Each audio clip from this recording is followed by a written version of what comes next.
Sigarda, host of Herons, versus Tatyova, benthic druid. Yeah, we've got a Lignify with Tatyova's name on it, so let's keep this.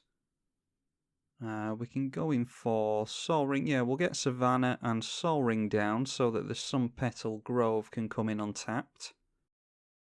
Sigarda, host of Herons, is a 5-mana Celestia commander, 5/5, flying and hexproof. Spells and abilities your opponent's control can't cause you to sack permanents. So pretty much the only way to get Sigarda off the field is a board wipe. Let's go in for the Savannah into the Soul Ring, and then we can throw it straight back over to our opponent. Tatyova, benthic druid, is a 5-mana Simic commander, a 5/5 with landfall, gain a life and draw a card. Now I think, we're eager for another mana, so we'll just get in for SRAM. And now the question is, do we want to put Ethereal Armor on SRAM? Yeah, I think I just want to try and guarantee that we get out Sigarda next turn, or get at least a step closer to getting Sigarda out. So we'll throw that on there. The Ethereal Armor is an enchantment aura. The enchanted creature gets +1/+1 for each enchantment you control, and it has first strike. And there we go, we got into the land, which we wouldn't have done otherwise. And that's the wrong land. Okay. Sigarda, host of Herons, versus Tatyova, benthic druid. That's strange, I've just faced up against Tatyova, but it was another user. We can risk this because we have some dorks in hand, so we can risk keeping a 1-lander. Let's get in for the Birds of Paradise, because we don't know what coloured mana we're going to want to tap for. Sigarda, host of Herons, is a 5-mana commander, flying and hexproof. 5 mana in Celestia for a 5/5. Spells and abilities your opponent's control can't cause you to sack permanents. I think I would...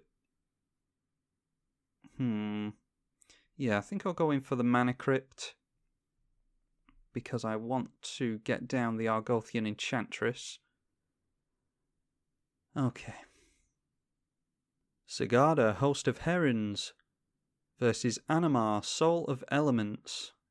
This user typically runs Hepatra, so I'm glad to see a different commander from this individual.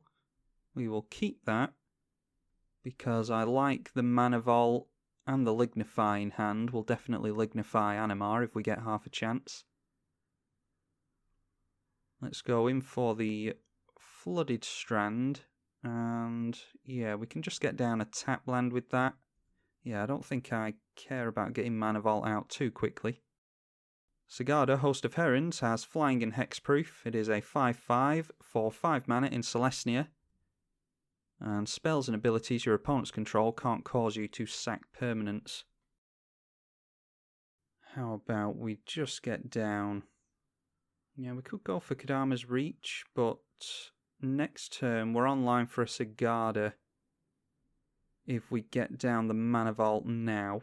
So I think I'll do just that. And we'll see if our opponent has any artifact removal, certainly in the colours for that. Animar, Soul of Elements, is a 1/1 teamer commander. It has pro black and white, and whenever you cast a creature spell, you put a plus counter on it. Creature spells you cast cost a generic less to cast per plus counter on it. Okay, we're going to go for Sigarda, and we'll keep hold of the Lignify. Let our opponent have their Animar for a little bit longer. I think we'll certainly get down the Lignify next turn, but we want to start swinging in with Sigarda as soon as we possibly can. Because typically speaking, not that you'd know it with the hand that we've got, but typically we want to get commander damage off with her. And we want to enchant her and turn her into some kind of Voltron commander. Typically speaking, she's similar to Sliver Overlord in that if you can get her up to 7 power, you just hit your opponent 3 times and you can get commander damage off. And it's we do have an enchantment in here that can give our Sigarda double strike. I'm still tinkering with this deck, so I might add another effect like that into the deck. I'm not sure yet. Let's lignify the Animar.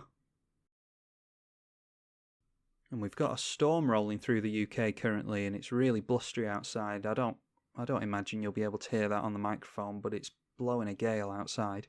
We don't get tornadoes or, tsunamis or anything crazy like that in this country, thankfully, but it's still pretty woolly outside. A Fathom Mage has come down for our opponent, by the way. That is a 4-mana Simic commander, 1/1 with Evolve. And whenever a plus counter is put onto it, you may draw a card. Rishkar will certainly put a plus counter onto the Fathom Mage, because when it enters, you put a plus counter on each of up to 2 creatures. And each creature with any counter on it taps for green. I've actually seen this as a half-decent commander in itself, Rishkar Pima Renegade. But the way our deck came into being is I used to run Karametra Enchantress, a Celestia Enchantress deck, and really liked it. But that kind of morphed into a Tuvasa the Sunlit deck, and since then that's been my Enchantress build, so I still wanted to run some kind of Aura Celestia build and thought that Sigarda would be a good idea with that. So what have we got coming in here? Yeah, we'll just take that. That's fine. Yeah, so that's how this deck came into being. I've kind of turned my Karametra Enchantress deck into this. I think I might have to ram it with more auras. I don't know if I'm always drawing into the auras that I want to draw into. Okay, I think we have to go for Kodama's Reach here because we want as much mana as possible. We're missing a land drop here, so we'll make sure to get into a land drop this turn. We'll get a forest and a plains. And then we'll put our opponent onto 10 commander damage. And then we'll throw it over to the next turn, and we'll just have to hope that we get into an enchantment of some kind. Worst case scenario, we can go for the Satyr Enchanter, and then maybe play the Courser of Krufix as a blocker, and that will also draw us a card from the Satyr Enchanter because the Courser is an enchantment creature. But we're at least making it difficult for our opponent to cast the big creatures, or more difficult than it would have been otherwise if they had an Animar in play, because they're having to pay the full cost for their creatures. Okay, and they get into an Ulamog the Ceaseless Hunger, so that will exile a couple of our permanents. Okay, they get Lignify and one of our lands. Not really sure what we can do here. Our opponent has 4 cards in hand, and we want to get into some kind of removal, really. Well, there's Bear Umbra. We can definitely get down Bear Umbra. That will buff Sigarda to make her more of a threat, but it'll also mean that we can get more done per turn. We only need 1 more attack in on our opponent, and we should be able to pull off a win. Whenever we attack with the Bear Umbra equipped, we get to untap all our lands. And it also has Totem Armor, so if Sigarda dies, then it just kills the Bear Umbra instead, and she sticks around. And I'm just going to hold up the Core Haven here. Core Haven is 2 mana and tap to prevent all combat damage that would be dealt by an attacking creature. So just in case Animar gets huge, or I imagine that Ulamog is going to be swinging in, that's 10 damage straight up. Yeah, without the Core Haven, they might be able to get close to, if not, get to lethal on us this turn. Ulamog the Ceaseless Hunger will mill, or well, it exiles the top 20 cards of your library when you're attacked by it. And down comes Beast Whisperer. Whenever you cast a creature, you draw a card. I dare say our opponent has more creatures in hand for us. We need to get a flyer in, really, because we don't have Trample currently. Okay, there's a haster. And an evolved trigger for the Fathom Mage. There's just more card draw. Our opponent's up to 5 cards in hand. And they've got plenty of mana. They can tap these 3, or these 4 for mana, because the Rishkar allows these things to tap for mana because they have counters on them. So they've got 4, 5, 6, 7 mana. And then Animar makes everything cost a whole lot less. I'm just hoping that they're not going to be able to get damage through quickly enough. But they might draw into a haste enabler of some kind. And thanks to Ulamog exiling instead of milling, we can't even make use of replenish this time. So let's just see what our opponent exiles from us.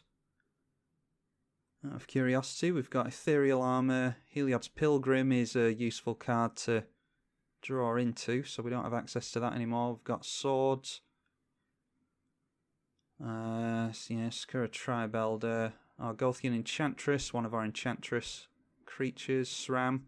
Yeah, got some good stuff off us there. Now, how much damage is coming in? 6. That's 10, 13, 14. That's 24. 28, yeah, so we just have to use the Core Haven on the Ulamog here. Whenever a creature you control deals combat damage to a player, put a +1/+1 counter on it. That is Shaman of the Great Hunt. And this looks like a really interesting Animar build by our opponent. I get a little bit bored with playing against Animar because it just tends to be play everything for free from your hand.